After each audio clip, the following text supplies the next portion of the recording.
تیسرا مطلب وَلَا تَلْمِزُوا أَنفُسَكُمْ، عیب جوئی نہ کیا کرو. کسی کے عیب، کسی کی فالٹس، کسی کے نقص، کسی کی کمیاں، کسی کی کوتاہیاں، کسی کے گناہ، کسی کی کمزوریاں پہلے تجسس کر کے ڈھونڈنا.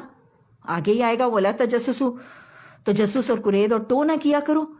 پہلے ڈھونڈنا اور پھر ڈھونڈنے کے بعد اس کی اشتہار بازی کرنا، سب کو بیان کرنا.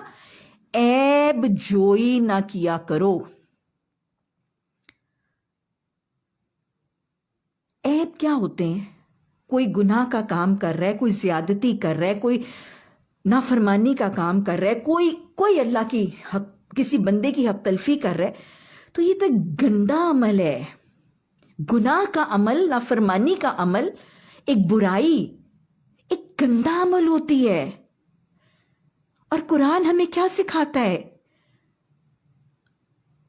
مومن وَإِذَا مَرُّوا بِاللَّغْوِ مَرُّوا كَرَامًا، کہ مومن کا گزر تو جب کسی لغو بات پر ہوتا ہے تو وہ عزت سے شریفوں کی طرح گزر جاتا ہے. وَإِذَا خَاطَبَهُمُ الْجَاهِلُونَ قَالُوا سَلَامًا، جب جاہل اس کے منہ لگتے ہیں تو وہ سلام کہہ کے سائڈ پہ ہو جاتا ہے. ایک شریف النفس شخص کو آپ نے کوڑے کرکٹ کے ڈھیر کے پاس سے گزرتے دیکھا ہے؟ کیا کرتے ہیں آپ جب کوڑے کے ایک ڈھیر کے پاس سے گزرتے ہیں؟ ایک گاربیج کا ایک ڈھیر ہے، آپ اس کے پاس سے گزرتے ہیں، کیا کھڑے ہو کے سارا کوڑا اس کا جائزہ لیتے ہیں؟ یا پھر پکڑ کے اس کو اچھالتے ہیں اور اس میں سے گندگی نکال کے ساری دنیا کو دکھاتے ہیں، یہ دیکھو یہ گندگی، یہ دیکھو یہ گندگی، اور وہاں کھڑے ہو کے خوب ہی اس کی بدبو سونگتے ہیں؟ نہیں نا، گندگی کا ڈھیر ہے، تعفن پھیلا رہے ماحول میں، بدبو ہے، ہم ناک منہ لپیٹ کے نگاہیں دوسری طرف کر کے گزر جاتے ہیں. عیب گناہ بھی ایسے ہی ہیں.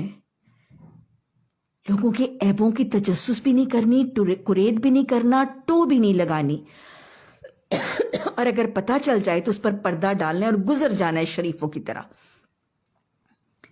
حدیث کے الفاظ لکھیں. آپ صلی اللہ علیہ وسلم نے فرمایا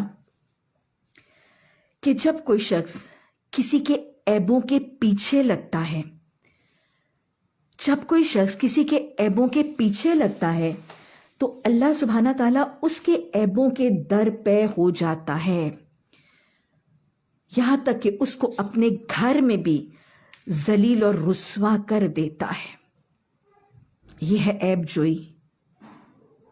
لوگوں کے عیب ڈھونڈنے، تلاش کرنے، تجسس کرنا اور پھر اس کی تشہیر کرنا نہیں، عیبوں پہ پردہ ڈالنا ہے. وہ جو کچھ حق حضرت حیدر رضی اللہ تعالیٰ عنہ کی روایت سے وہ جو ہمسائے کا حق ہمسائے پر بتایا گیا، اس میں سے ایک حق کیا ہے کہ جب اس کا عیب پتہ چلے تو اس پر پردہ پوشی کرے. اور پھر جو چاہتا ہے کہ اس کے عیبوں پہ پردہ ڈالا جائے، اسے چاہیے کہ لوگوں کے عیبوں پہ پردہ ڈالے. ہمارے اتنے عیب، اتنی کمیاں، اتنی کوتاہیاں، اگر چاہتے ہیں کہ قیامت کے دن اللہ سبحانہ تعالیٰ وہاں پر بھی اور دنیا میں بھی ہمارے عیبوں پہ پردہ ڈالے، تو ہمیں چاہیے کہ ہم لوگوں کے عیبوں پہ پردہ ڈالیں.